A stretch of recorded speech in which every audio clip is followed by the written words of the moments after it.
बहुत ही प्यारे बच्चों, आज का हमारा विषय है स्वतंत्रता दिवस।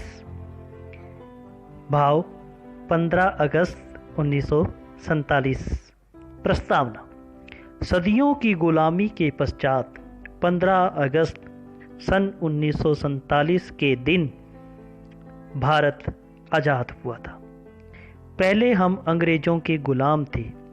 उनके बढ़ते हुए अत्याचारों से सारे भारतवासी त्रस्त हो गए थे और तब विद्रोह की ज्वाला भड़की और देश के अनेक वीरों ने प्राणों की बाजी लगाई, गोलियां खाई और अंततः आज़ादी पाकर ही चैन लिया। इस दिन हमारा देश आज़ाद हुआ, इसीलिए इसे स्वतंत्रता दिवस कहते हैं। अंग्रेजों के अत्याचारों और अमानवीय व्यवहारों से त्रस्त भारतीय जनता एकजुट हो इससे छुटकारा पाने हेतु कृत संकल्प हो गई। सुभाष चंद्र बोस, भगत सिंह, चंद्रशेखर आज़ाद ने क्रांति की आग फैलाई और अपने प्राणों की आहुति दी। तत्पश्चात सरदार वल्लभ भाई पटेल, गांधी जी, नेहरू जी ने सत्य, अहिंसा और बिना हथियारों की लड़ाई लड़ी, सत्याग्रह आंदोलन किए, लाठियां खाई, कई बार जेल गए और अंग्रेजों को हमारा देश छोड़कर जाने पर मजबूर कर दिया। इस तरह 15 अगस्त 1947 का दिन हमारे लिए स्वर्णिम दिन बन गया। हमारा देश स्वतंत्र हो गए। यह दिन 1947 से आज तक हम बड़े उत्साह और प्रसन्नता के साथ मनाते चले आ रहे हैं। इस दिन सभी विद्यालयों, सरकारी कार्यालयों पर राष्ट्रीय ध्वज फहराया जाता है, राष्ट्रीय गीत गाया जाता है और इन सभी महापुरुषों, शहीदों को श्रद्धांजलि दी जाती है, जिन्होंने स्वतंत्रता हेतु प्रयत्न किए। तभी मिठाइयाँ भी बांटी जाती है।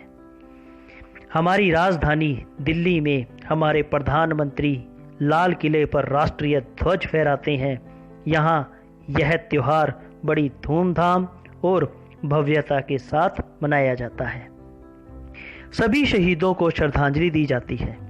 प्रधानमंत्री राष्ट्र के नाम संदेश जारी करते हैं।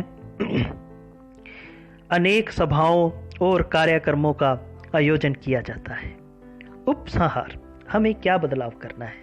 इस दिन का ऐतिहासिक महत्व है। इस दिन की याद आते ही उन शहीदों के प्रति श्रद्धा से मस्तक अपने आप झुक जाता है, जिन्होंने स्वतंत्रता के यज्ञ में अपने प्राणों की आहुति दी।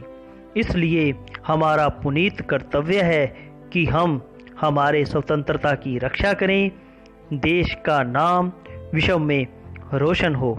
ऐसा कार्य करें, देश की प्रगति में साधक ना कि बाधक। हमें साधक बनना है, इसकी बाधक नहीं बनना, रास्ते में बाधक नहीं बनना। घूस, जमाखोरी, काला बाजारी को देश से समाप्त करें।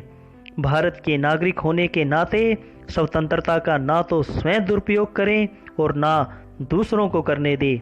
एकता की भावना से रहें और अलगाव, आंतरिक कलह से बचें। हमारे लिए स्वतंत्रता का दिवस बड़ा महत्व है। हमें अच्छे कार्य करने चाहिए और देश को हमेशा आगे बढ़ाना चाहिए। जय हिंद, जय भारत।